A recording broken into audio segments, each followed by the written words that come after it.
광고할 때 이런 문구 한 번이라도 쓰신 적 있으실 겁니다. 땡땡 성분, 땡미리. 하나리면 끝. 제품 만들 때 성분이 가장 중요하니까 광고에도 넣고 쓰고 싶으신 게 당연합니다. 소비자 입장에서는 이미 수십 번, 수백 번 들었던 말이니까요. 그렇게 만든 광고는 그냥 지나가는 건기식의 하나일 뿐입니다. 성분이 중요하지 않다는 게 아닙니다. 하지만 고객이 지갑을 여는 이유는 성분이 아니라 이걸 먹었을 때 내 건강이 어떻게 달라지는가를 느끼게 해주는 데 있습니다. 안녕하세요. 매출 올릴 자신 없으면 광고 안 하는 셀레브리즈입니다. 건기식 광고를 보면 대부분 이렇게 시작하죠.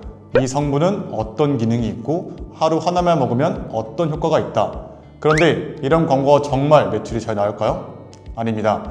그건 그냥 정보 전달일 뿐이기 때문이죠. 건기식을 찾는 소비자들은 그런 정보는 이미 다 알고 있습니다. 그러니 아무런 감정도 동기도 그리고 구매도 생기지 않는 거죠. 결국 매출이 안 나오는 이유는 제품이 안 좋아서도 시장이 어려워서도 아닙니다. 고객들이 머릿속을 한 번도 움직이지 못했기 때문인 거죠. 여기서 대표님들이 많이들 이렇게 생각하실 겁니다.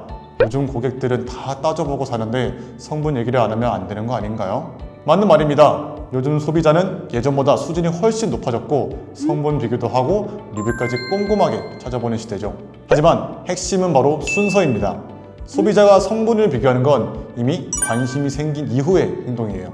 애초에 이거 나한테 필요하겠다 라는 확신이 먼저 생기지 않으면 비교조차 시작하지 않는다는 말입니다. 광고의 역할은 그 관심을 만드는 겁니다. 그리고 그 관심은 함량이 얼마다가 아니라 이걸 먹고 어떤 모습이 되는가가 느껴질 때 생기죠. 예를 들어서 200 영양제를 판다고 가정해 보겠습니다. 둘 중 어떤 문장이 더 사고 싶게 만들까요? 당연히 B 광고입니다. 왜냐하면 후자는 고객이 변화된 모습을 상상하게 만들기 때문이죠. 즉, 광고 소재의 역할은 단순 정보 전달이 아니라 상상을 만들어서 유의시키는 겁니다.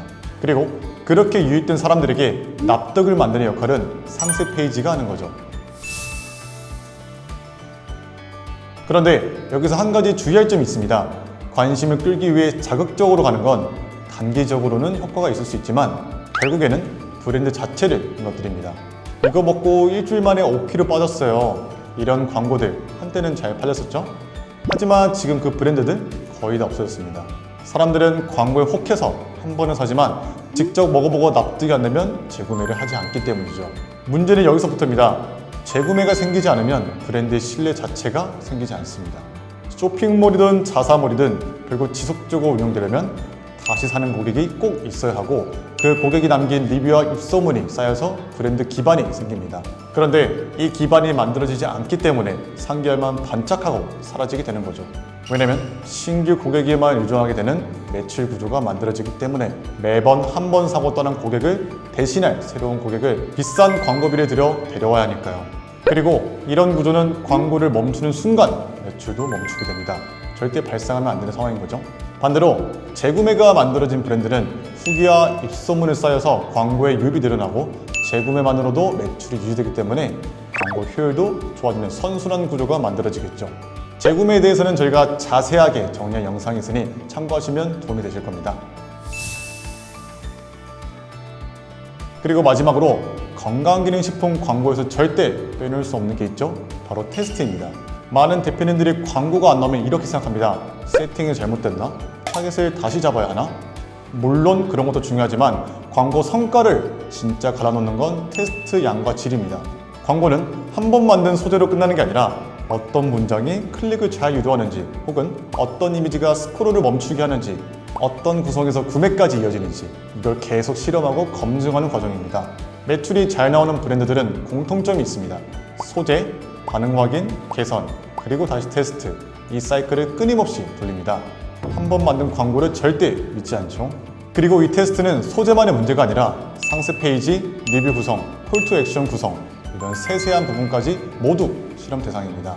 광고를 직접 해보셨으면 아실 겁니다. 10개의 소재 중 8개는 망하고 한두 개만 살아남죠. 그럼 그 2개를 기반으로 다시 10개를 만들고 또 한두 개를 찾아내는 걸 반복하는 게 쌓이다 보면 어느 순간 터지는 광고가 만들어지는 거죠. 물론 이걸 혼자 다 한다는 게 생각보다 훨씬 어렵습니다. 소재를 만들고 페이지를 수정하고 데이터를 분석하는 일을 매주 반복한다는 건 사실상 불가능한 수준이죠. 그래서 실제로 매출이 잘 나는 브랜드들은 대부분 이 테스트 사이클을 처음부터 끝까지 같이 돌려줄 수 있는 파트너를 씁니다. 결국 대행사를 고민하고 계신 상황이라면 이런 과정을 끝까지 함께 해줄 수 있는 곳인지 꼭 확인하셔야 합니다. 바로 그게 광고 성과를 결정짓는 차이니까요. 정리하겠습니다. 지금 돌리고 있는 광고가 효율이 잘 안 나오고 있다면 그 광고는 그냥 정보 전달만 하고 있을 확률이 큽니다. 소비자가 원하는 건 성분 자체가 아니라 이걸 먹고 어떻게 달라질까에 대한 확신입니다. 그걸 보여주지 못하면 클릭도 구매도 일어나지 않습니다. 그리고 장기적인 매출을 위해서는 재구매와 신뢰까지 이어지는 구조를 만들어야 합니다. 대표님의 쇼핑몰도 지금 이 세 가지 구조가 잘 갖춰져 있는지 점검해 보시길 바랍니다. 추가로 궁금하신 부분이 있다면 댓글에 있는 링크로 문의 남겨주세요. 직접 도움드리겠습니다. 오늘도 긴 영상 끝까지 시청해주셔서 감사합니다. 지금까지 셀러브리지의 김건우 마케터였습니다.